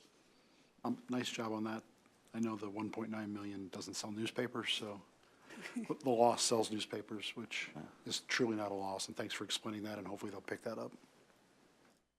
And my only comment, I just appreciate having the expenditures out the 5 years, just to have, I mean, I know some of that's hard to tell on some of the stuff, but just to have some of that down, I think really kind of helps us plan and get a good view, so thanks for extending that. Are there any other questions or comments? I will make one comment on follow-up on Stacy's. That is part of our 3-year board agenda, to have that 10-year planning process intact, and to help us plan for future budgets. So thank you very much. All right. Any other questions or comments? My Go only ahead, comment Mary. is it kind of helps when we're looking at the budgets, when we're going over them, to actually have actuals versus budget next to each other, just because it's just a little confusing. But I appreciate the work and the layout. I just wish there was a comparison sometimes when we could see them on the PowerPoint, because that would help. Well, you do have the current year. In monthly format, and then it's just when we do never mind, I will. It's really ask the difficult to do question. that. I know what you're trying to get at, but until we complete the full year, we won't know what those actuals are. And then you'd be comparing actuals from last year, and that really doesn't compute into, you're 2 years off then. I get it. It's just, it helps me to visualize the But differences. the budget and where is the out there 1.9 for the really current went to. year. Yeah. So there is a comparison for the current year budget to next year budget. All right, have we had a motion on the 2,000? Yeah, we Yep, did. a motion. Any other questions or comments? Seeing none, all those in favor signify by saying aye. Aye. All those opposed? That passes 5-0. Thank you very much. Next is the approval of the resolution and allocation report for the long-term facilities maintenance for Southwest Metro, presenting tonight by Dr. Stahl. You can see the, excuse me, you can see the resolution in front of you from Southwest Metro. If you recall, the long-term facilities maintenance, up until 2 years ago, intermediate districts were not allowed to access any of those funds, but state legislation allowed them to do that about 2 years ago. However, independent districts don't have levy authority, so member districts of intermediates levy the funds and then transfer the funds to the intermediate districts for those buildings. Some of the work that Southwest Metro is going to be doing with the long-term facilities maintenance funds, replacing windows and tuck pointing, replacing worn-out flooring, upgrading old lighting equipment, replacing old roofing, replacing their HVAC systems past their age expectancy, and repairing some parking lots. So similar to work that we would be doing in our district with long-term facilities maintenance as well. So tonight, just seeking approval for the portion of the long-term facilities maintenance. That's generated, the portion that we pay is generated by the usage that each district has for the program. And right now you can see our usage is about 9.43% of that, which we've got a couple of the districts that are very high users with about 25% usage. Okay, and then Mary, I will defer to you since you are the board rep for Southwest Metro, if you wanted to add anything else. No, Southwest Metro is financially sound. They're very transparent in all their financial disbursements and letting the board know, very detailed exactly what's being paid for and what's being done. And there's been really no issues that have been found. Their plan is very consistent with the previous years and what's needed to be done, and they've had a 5-year plan, and this is basically right on. All right. Are there any, I need a motion for the acceptance of the resolution for Southwest Metro for long-term facilities maintenance. So moved. By Mary, do I have a second? Second. By Stacy. Are there any questions or comments? Seeing none, this is a resolution, so it's a roll call vote. Stacy? Aye. Aye. Aye. Aye. Aye. That passes 5-0. Next on the agenda is the approval of the annual lead in water management plan.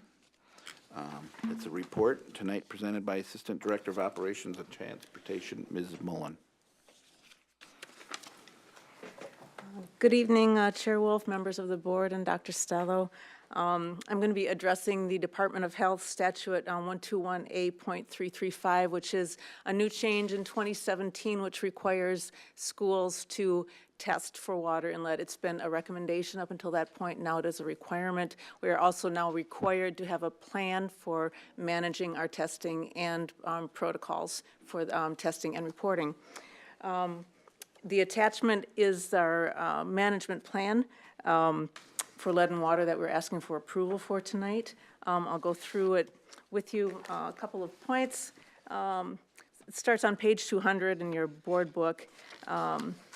So again, the lead and water testing, it has been a recommendation. Now it is a requirement for us to test. Page 200 under purpose, the second paragraph, it describes that new statute for K-12 schools to test for lead in drinking water every 5 years. Our last testing was done district-wide in 2016, so we will do it again in 5 years. After that, we did it in every building, including our leased spaces, and we'll continue with that practice. In the third paragraph, it refers to the EPA's 3 Ts, and those are training, testing, and telling. So the training is training school officials, raising awareness about lead and water. The testing is setting protocols for testing, and the telling is communicating to students, staff, and the community about testing results and our protocols. So water sampling and first draw tap monitoring are both just technical details of our plan and monitoring details. If we jump over to 4.0, it talks about the action level for lead, which is 20 parts per billion. And that has been a national action level for many, many years. And when the lead level exceeds that 20 parts per billion, then the action that the district has taken in the past and will continue to do is to remove and replace fixtures or parts. At the end of that first paragraph under 4.0, it says potable water outlets found to have a greater than this concentration are repaired or replaced, and that has been the district, or flushed, but the district's protocol is to repair or replace. The next paragraph, it says, in addition, the MDE and MDH have recommendations for routine maintenance, and the district has routine maintenance that they recommend, that the MDE and MDH recommend in our online work request preventive maintenance system. If you want to jump over to 5.0, it talks about the communication results and follow-up. The end of the first paragraph, it talks about the recommendation that a copy of the district's lead and drinking water testing reports be made available to the public, which they are here at the district office in our health and safety files, and we will also be posting them on our district website. So we will post our 2016 results, the summary. The full report is available here, and then when we test again, we'll post those results as well. Notification accomplished in the second paragraph by presenting it at the board and putting it on the website. So we meet the requirements that way. If we go to the Appendix A, it refers to an EPA fact sheet, which is also attached. This EPA fact sheet is specific to drinking water coolers, so to water fountains, and to specific water fountains made in particular years, 1962 to 1987. And it's important to note, I think, in our 1,021 tests of our drinking water sources that we had done, none of our elevated levels were at our water coolers or our drinking fountains. They were all in sinks. We've done a very good job in updating our water coolers throughout the district. So that particular area has not been a concern for our district. Our next addendum, or appendix, is Appendix B, the testing schedule. Notes 2016, we did all sites, so 2021 will be our next round of testing. Appendix C, again, detailing where our records are, complete records are here at the District Services Center, and we'll have a summary on the PLSAS website. Appendix D are the recommendations for lead and hazard reduction options, and we do follow these reduction guidelines. Again, noting in the third section where it talks about when it's greater than 20 parts per billion, we remove the tap from service until the problem is corrected and or replaced. So we are asking for board approval of this management plan for lead and water for the district. All right, thank you. Unless anyone has questions. Yes. First, I will take a motion for the acceptance of the lead in water management plan. So moved. By Mary. Do I have a second? Second. By Lee. All right. Are there any questions or comments? Go ahead, Mary. So obviously, that's good news that we don't have any issues with any of our drinking fountains. But you did mention sinks, and I wasn't sure how prevalent the issue is or how it reoccurs. So out of the 1,021 places that were tested, there were 25 sinks that were identified as having elevated levels. All of those fixtures have been replaced, and that's a very small percentage. And I can give you the specific schools or the details on that if you would like those. Well, if it's replaced, I mean, do we see this recurring a lot? As we have a lot of new degradation? buildings, lead was it's not allowed to be put after a certain level of solder. There are old pipes, so like, for example, when the buildings are closed over the summer, the water sits in the lines, the lead and the solder leaches into the water. Once the water is used and those lines are flushed and they're used regularly, it's not an issue in those. So water coolers that they describe in that EPA bulletin are of particular concern because the containers are lined with lead, or there's a higher level of lead in the solder as it's described in that bulletin, and that's not something we have an issue with. Understand. Thank you. Sure. Thank you for the clarification. Any other questions or comments? Seeing none, all those in favor of the acceptance of the management plan signify by saying aye. Aye. All those opposed? That passes 5-0. Thank you very much. Next on the agenda is the board approval for the 2018-19 district operational plan and priority work, and presented tonight by Superintendent Dr. Stalo. Great, thank you very much. Good evening again. At our most recent study session, we had a chance to talk through the priority work and the operational plan district goals for next year. We also ensure that throughout the year, we update you regularly as part of your operational oversight on our district goals. Our district system of continuous improvement really starts with this, starting with our district goals. From there, the board will develop a 3-year plan or continue developing their ongoing 3-year plan. We will then ensure that all of our schools have their school improvement plans, our departments have their department improvement plans, aligned not only to the work of their departments and schools, but also to incorporate and align and integrate some of the goals, our district goals as well. Learning teams also then will set goals, as well as individual administrators and individual teachers. So this kind of starts the whole process. So what we did starting about 2 months ago as an administrative team is we really looked at our goals from last year. And the way that we've structured this is we kind of have a 2-tiered system. We have work that we identify as core work. So it's just a part of the work that we do every day. However, we call it out on our priority work and operational goals because we want to make sure it gets a little deeper into our system and then truly is operational across the system. So some of the work that's identified as core work we've been working on for a couple of years, but just want our systems a little bit deeper and ensure fidelity to the implementation of those things. The other work that we do is really our development work. That's where we have formal plan, do, study, act teams, PDSA teams around that.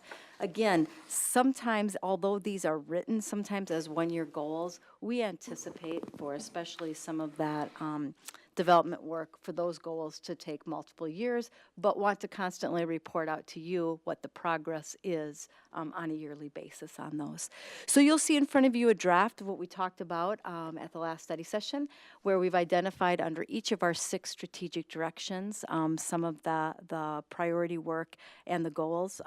One of the things I'm really excited about is we've done a lot of collecting of input from our stakeholders around an instructional excellence framework, really looking at how do we advance student-centered individualized learning. We've had every teacher, every administrators weigh in on that. So we'll be spending a lot of the year really taking a look at and designing that plan, aligned to best practices, and then determining professional development with that.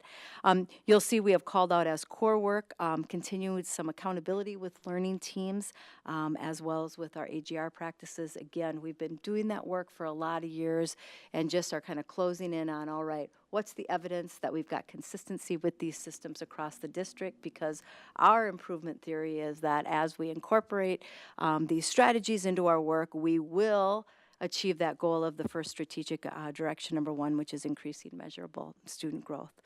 You can also see there, we will continue to develop our tiered system of supports, our MTSS systems. Again, we're doing that work already. We just really want to ensure that we've got a systematic approach, common language, shared understanding, clear expectations across the district. You can also see that we'll continue our work with our educational and excellence plan 2 years ago. We did a lot of research to determine and get a team together to build that plan last year or this year that we were just closing on. We had some initial work with that. We'll continue that work. And then the last goal in that first strategic direction is our continued work with literacy. Our elementary principals really took a leadership role in that work this year, and we're going to expand that across the district. In strategic direction number 2, you saw Julie show and demonstrate the work that she and her committee had done with that forecasting, the long-range financial planning model. We kept this here because we want to be sure that we've got another year of using this system and making sure that revisions, or adjustments don't need to be made. So we want to keep that there. And then certainly a lot of our big work in a goal area is the development and construction of our innovative and educational spaces as we continue the work that Jeff spoke to earlier this evening. We will continue in strategic direction number 3 to expand innovative programming. And we're really excited about the work that's in front of us this year in terms of looking at a way to engage stakeholders in an innovative idea process. We'll be actually starting that work with some shared learning tomorrow at our administrative retreat. In strategic direction 4, we'll continue to embed environmental education across the district and really looking at how do we continue to take a look at what some of those practices are now so that we can continue to improve them. In terms of integrating technology for teaching and communication, we started a process where we're answering some questions that we've gotten from parents before in terms of how do we align some of this Schoology and PayPal and some of the other things that we're doing. So we've got a group that's continuing to look at some of that and improve those systems. And then lastly, we've been working the last 2 years in that 6th strategic direction. How do we engage parents, families, and community to strengthen a culture of respect and inclusion? The last 2 years we've worked on building, first of all, and then administering the stakeholder surveys. That's operational at this point. We'll continue to do that. And what we've added to this, or are recommending adding as a goal, is to take a look and have a process in place for strategic planning. Our strategic plan has not been, a community group has not come together around that for several years. And that's work we feel that that's important for us to do to make sure that we continue to have priority work that is aligned to a strategic plan that is written by and supported by our community. So that, in a nutshell, are many of the operational plans and priority work for this year that we're bringing forward and seeking approval this evening, and then we will start tomorrow morning with the heavy lifting of this work. With that, do I have a motion for the acceptance of the 2018-19 District Operational Plan and Priority Work? So moved. By Todd, do I have a second? Second. By Stacy. Are there any questions or comments for Dr. Stalo? The only Mary?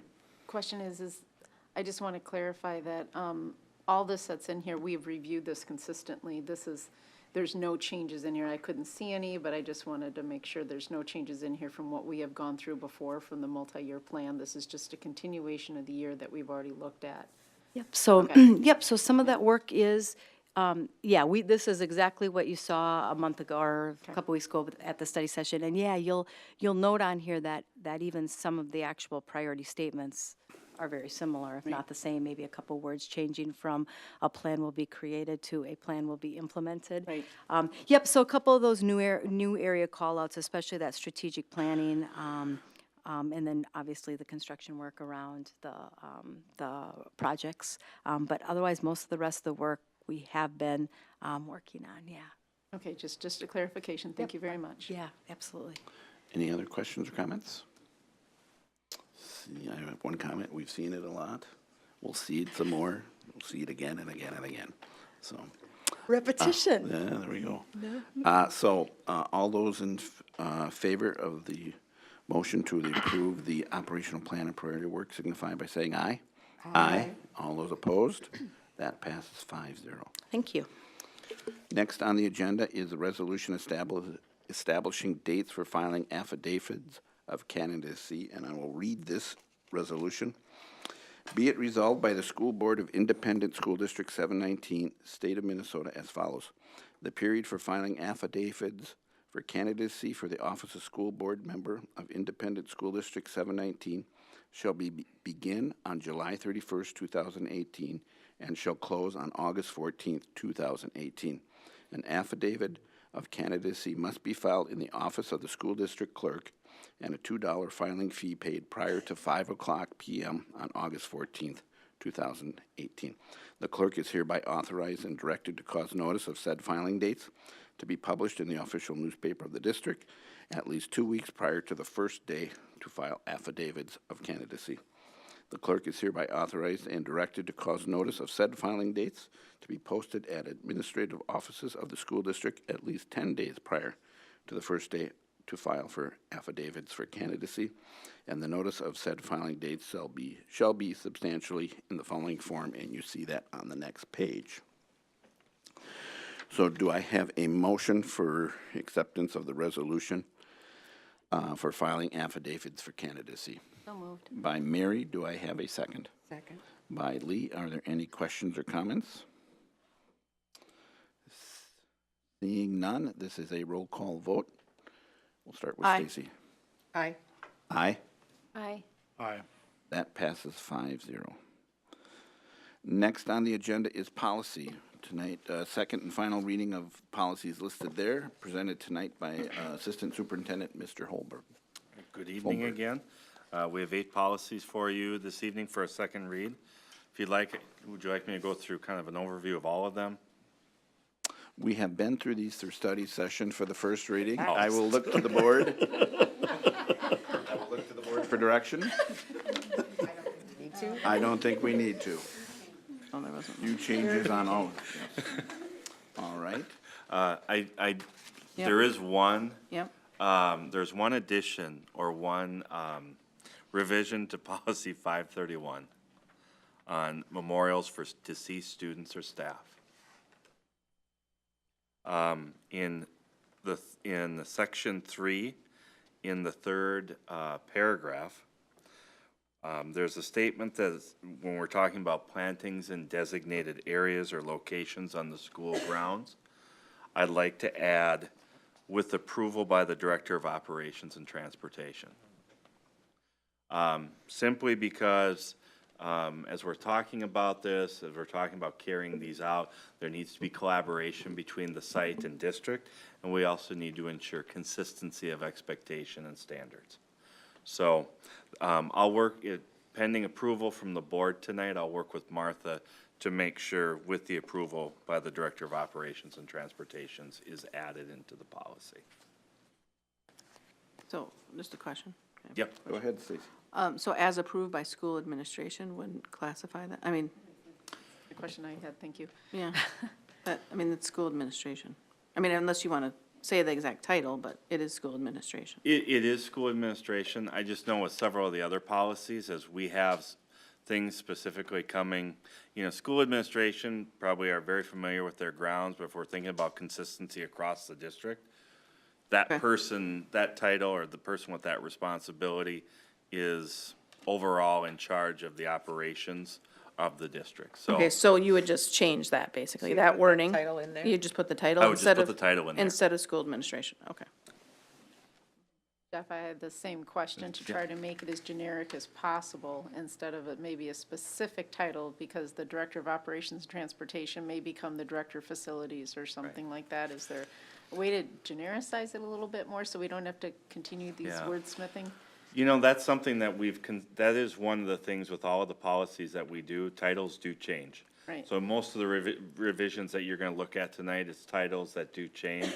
And I think it's just recognizing that there are certain things that certain responsibilities hold. Right. And so if as the district continues to grow and there's a director of buildings and grounds, or there's something that's changed, that responsibility would still reside there. We would just want to make sure that the policy reflects the actual title.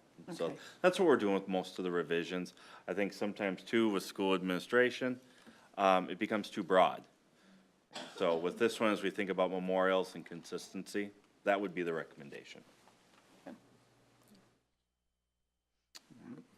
Any other questions or comments from Mr. Holmberg or from the board for Mr. Holmberg?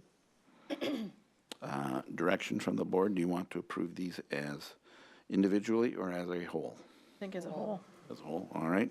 So I'll take a motion to approve policy 509.1, 511, 520, 531, 601.1, 630, or 603, 603.1, and 606. So made. By Stacy, do I have a second? Second. By Lee. Any other questions or comments? To add in with the revision for 531, Thank you just for, in your yes. language? Okay. With regards to policy 531, we will add that addition as change. stated by Mr. Holmberg. Any other questions or comments? Seeing none, all those in favor signify by saying aye. Aye. All those opposed? That passes 5-0. Thank you. Next on the agenda is administrative reports. Dr. Stallo. Thank you. At Prior Lake Savage Area Schools, our mission is to educate all learners to reach their full potential as contributing and productive members of our ever-changing global community. Our collective work is focused on that mission, and tonight I'd like to highlight, actually, I'm just highlighting the end of the year, which is absolutely the big story for us right now. I want to thank our staff and students for really ending the year in an incredibly positive manner. Being in and out of all of the school buildings those last couple of days of school, even an hour before seniors got out their last day. It was really evident, again, the meaningful relationships that are built between staff and students, between students and students, and between staff with staff. And we know relationships matter in order to ensure that our students have everything they need to thrive. And it's just so fun to see as the end of the year how important those celebrations are to students and staff. So I want to thank everyone for that. We also had a chance to end the year strong with our annual staff end of the year celebration and awards ceremony. Our theme this year was We Are PLSAS, Hear Our Stories, and we opened that ceremony in the same way we started the school year, which was with our students sharing their stories with us. We had 3 students from the speech team and the high school choir that did an absolutely outstanding job of, I think, showing gratitude to our staff for the work that they've done over the year, and it was just fun to see their talents be highlighted. It was also really wonderful to see all the award recipients and very deserving awards that people received, as well as the service awards and the number of years that staff members stay and serve at Prior Lake Savage Area Schools. There's a lot to celebrate. Chelsea did a fantastic job with photos and the video. We sent it, all of the video of the event as well as all the photos out to staff today, and we have them on our website as well, and we'll be posting them on social media, so please check them out if you haven't done so yet. Also, I'll just say a little bit, and Katie may as well, but commencement on Friday night, we had over 700 students graduate at Dan Patch Stadium. Again, I'm not sure how this happened, but the weather cooperated again, even though at 3:30 I was talking to the National Weather Service saying, what do you think? So grateful that it cooperated, because it really ended up being an absolutely gorgeous evening full of celebration. I want to thank board members and administrators who were present, and the way that you're able to honor our graduates. I know it's a special time of year for you, and I know it's an amazing time of year for our families and our graduates and our staff. So thank you to all of you and to our community. Are there any administrative reports this evening? Seeing none. Any board reports this evening? Oh, first, before we go, Katie? Yeah.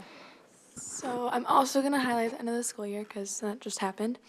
All of our sports ended up very well. Actually, boys lacrosse is still going on. They have a game tomorrow night. Last night was their state banquet. I know a few lacrosse players had to leave their grad parties early to make it to that. Last Tuesday, we had our senior recognition night where all seniors who won scholarships or awards were handed their scholarships or awards, and it was just a great evening that recognized all of our outstanding seniors that graduated this year. Also, last Friday was graduation, and Board Chair Wolf put me in charge of the weather, and I think I scared us a little bit, but I did my job, and it worked out well. It was a wonderful evening. I am honored that it just went so well, and it was great. And then following commencement was the annual senior lock-in, and I can say that we all had a lot of fun. We got pretty tired. Was ready for bed when I got home, but I want to say thank you to the senior lock-in committee for planning that amazing evening and last night with my whole class. So yeah, it was a great end of the school year. Thank you. Thank you. Are there any board reports? Before that, I just. Go wanna ahead, remind Lee. you- I want to remind you of something that you need to do for Katie. I think I know. Okay, all Okay. right, we'll wait for board. Are there any other board reports this evening? I just Lee? wanted to mention, I had the privilege to go to MinCaps about a week and a half ago and help proctor the test for the, in the medical area. And it was really fun. I was hesitant about going and haven't really practiced clinical nursing for a long time. And it was really, really, really fun to watch these kids. And took it very seriously and had to follow all the steps. And a great learning experience. It's like I wished I'd had that when I was back in high school. This is wonderful. It's a great program. Any other board reports? I also went to MidCaps. I was one of the judges for the Shark Tank event, and that was very enlightening. I think the kids all did a great job. And they had a lot of great ideas and very, very large aspirations of being billionaires in the next year once they patented their, ideas and things like that. So, but it was very good. They really did a good job of understanding the financials, which is the biggest part of their business side. I was also a day instructor for MinCaps, in which I was told later I managed to scare the daylights out of most of them with regards to the cybersecurity environment. But we did go through the details of starting a small business and growing that business and what it meant and what day sales outstanding was and how to get insurance and what business insurance was and everything. So, and I was most impressed by the fact that the kids asked extremely relevant questions.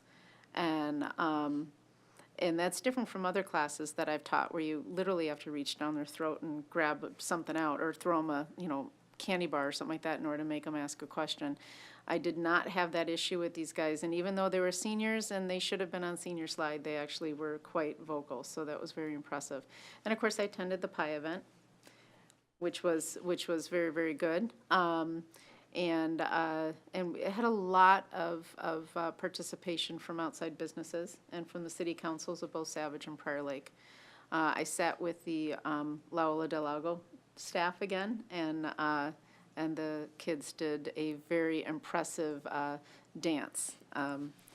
So that was a lot of fun, and the kids were very brave for getting up in front of all those people and doing the dance. So it was a great end of year.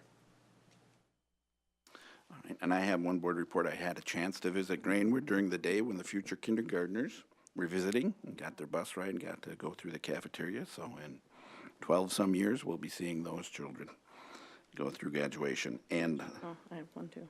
Board report. okay, go ahead. Oh, are you done? Sorry. I have one final item, but I Okay. will let you go first. I just a couple things. I attended C with Dr. Stallo.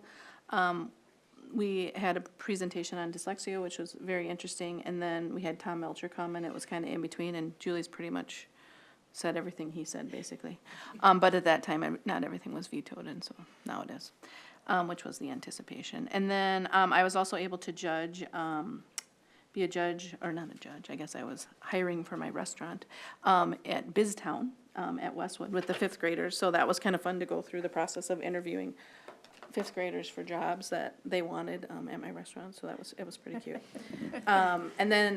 And I'll also highlight, I think, of this, which I don't know if we referred to it, but Bridges graduation Thank you. is Yep. always, and I know a lot of the board members came, but that's always really a fun night just to kind of hear their stories and to be a part of that little smaller kind of graduation ceremony. And we saw a lot of them again on Friday night, so that was really cool.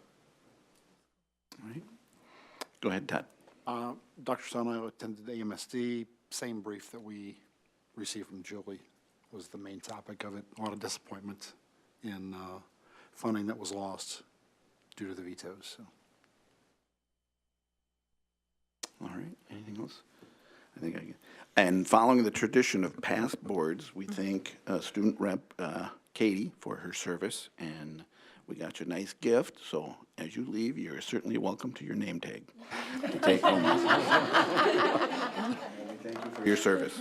With that, future events for the board will be a board study session, June 25th, 2018, right here at 6 p.m. Next on the agenda, we will have a closed session pursuant to Open Meeting Law, Minnesota Statute 13D.03 for the purpose of discussing negotiation strategy. Do I have a motion to close the meeting? So moved. By Mary, do I have a second? Second. By Stacy. The meeting is hereby closed.